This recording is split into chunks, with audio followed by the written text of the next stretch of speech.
condensed in a way. I'm really happy with this back. This is it's like 4 or 5. Because I mean, yeah. I mean, Homogard is. What I know for sure is that one of the very, very big ones, the first big one, and you see him in his glass. Now they're mythical, but he was already the grandfather of. I like this work. No, I love it. Thank you very much. Would you explain something about you and the work you show here? Yes, I mean it's okay. Well, clearly for me it's a very sentimental work because when I moved from Bulgaria to Paris, I went to France for some kind of medical reasons, and I managed to remain. It was like the very end of the communist era. It was in '88, and I was accepted in a school there, an art school. So I entered the art school from Bulgaria to the Paris art school, and I discovered there suddenly Joseph Beuys, whom I didn't even know about at all. I mean, well, I was like 17 and a half. And later on, I was at Venice Biennale. I was in the Bulgarian Pavilion in 2007. My work was bought by, actually advised to the collector by René Bloch, who is this huge figure, and we became somehow friends. And then I made the joint between Beuys and René Bloch, and I mean later on I had this. Desire to make this homage to this situation of Beuys. Of course, I mean the title is reversed, as you can see. It's called "I Hate America, America Hates Me," because it's the very end of this American dream. And the work is, when Beuys moved to America to make this performance, he took this coyote character as like being his representation of the world of America's kind of wide, Wild West and strength. But before them, Tex Avery had already made this loser character of this coyote personage. So here, in a way, the coyote is back. I mean, he's alone. Joseph Beuys he's gone. He hasn't even touched, the American ground. He left. He's dead. The American dream is now collapsing, and the coyote is kind of lonely in the corner, trying to somehow commemorate this warmness of this contact with this art and world. And the guy who mentioned him as a kind of really big character of the Wild West. So it's and also it's a very emblematic picture of Beuys holding his stick in the gallery. I guess you've seen the film, because there's a movie made by. Actually, I think it's the wife of René Bloch who was filming, something like that.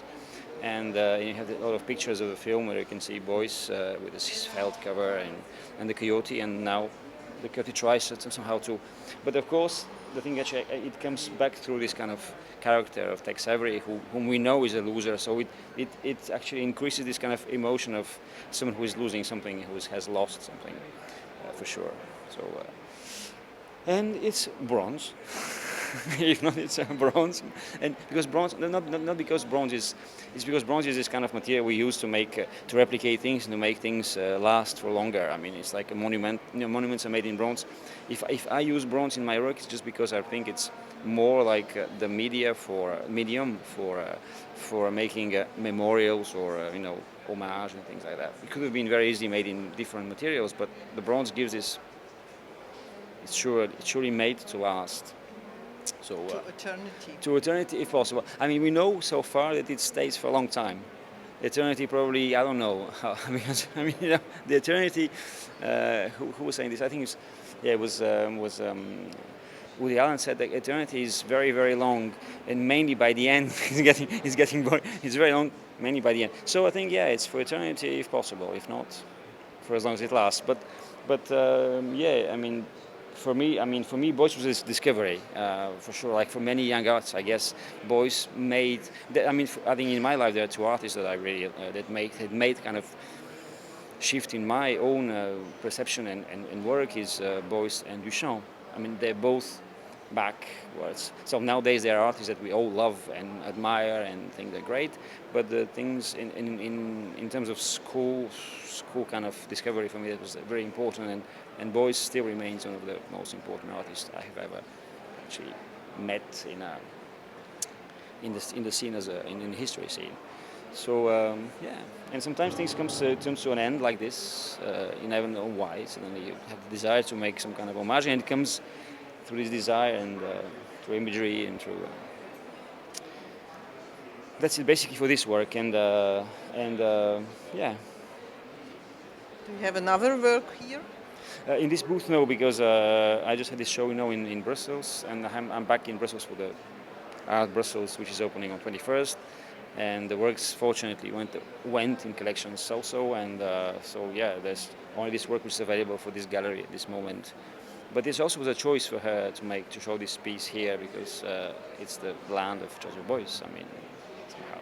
So in a way, it's a kind of normal feedback to the fair. I'm born in Sofia, in Bulgaria, in 1970, which was like the very middle of the end of the communist regimes. I mean, I was born in a very let's say, privileged family because my parents are. My father is still a very well-known actor. So even though at that times actors were always, I mean, the Politburo tried to be around, you know, with well-known stars. So my life was never been very difficult. Although I knew that life was complicated, and of course we are all facing this not traveling easily abroad, so forth. So, but then I had this kind of personal problems with health. I mean, I fell, so I had to go to get. I had a chance that my father was well known and my mother, so I managed to have this help to go and get actually healed in France, which was the only place where they do this treatment. So in a way, this was a kind of chance. Yeah, I mean, I mean, in a way, in my personal history, what's for me important is that I witnessed let's say, the Eastern European bloc times when we all thought how great Western European life is. And I witnessed the Western European life before the changes, and then we think how difficult the Eastern European life is, how great our life here is. And then when things shifted and there was no more wall, and then everything became a kind of flat land, not even round anymore, you can see actually that it was both. I mean, both perspectives were totally wrong, because now life is just the same all over, or more or less, and the only desire is to rise economically. There is no more. I mean, even I mean, not Bulgarians nowadays. They don't travel that much because they have more or less now secure life, and they want to make more money and have an iPhone and to stay at home and to go on Google Earth and Google Museum and then go and have drinks in the park. I mean, things have changed a lot. I mean, life is totally different today. I mean, I think the young generations that globally have very different goals and very different curiosity in life, and just things that are absolutely different. So in a way, this was a very wise move. I mean, wise from both, let's say, parts of politicians. No walls, no drama. I mean, because before the war was giving this idea of, and of course now in the Western world, I mean, Western people, you experience more, because I know about what I'm talking about. But this now, with the increasing danger of terrorism, and also we will increase security and control, and will increase more and more. I mean, you buy something with your visa, it's already known by Google, and it's there. And so, I mean, this kind of surveyed world will come back wildly and all over the world. I'm afraid, because I mean, you know, life is like this. But so, I mean, we know Eastern Europeans what is the taste of not exactly free living, and I think it's going to generalize shortly all over. It's already getting. I mean, it's becoming. I mean, if you think of America's, when Bush was still on this Patriots Act. I mean, if you remember this kind of idea of denunciation, it's like in Russia it was like in the 40s. It's totally amazing that, you know, things actually are applicable everywhere if there is this desire of making things survive. So yeah, this is it's not a passive how to say, it's not a pessimistic view of the world, but it is not exactly a very optimistic one either. So this is how my personal background actually makes me react or think of the world today. And now I travel much more than before, from Sofia to Paris, where I live in Paris, in Bulgaria. And life is very easy, it's very nice to be able just to get your bag and travel.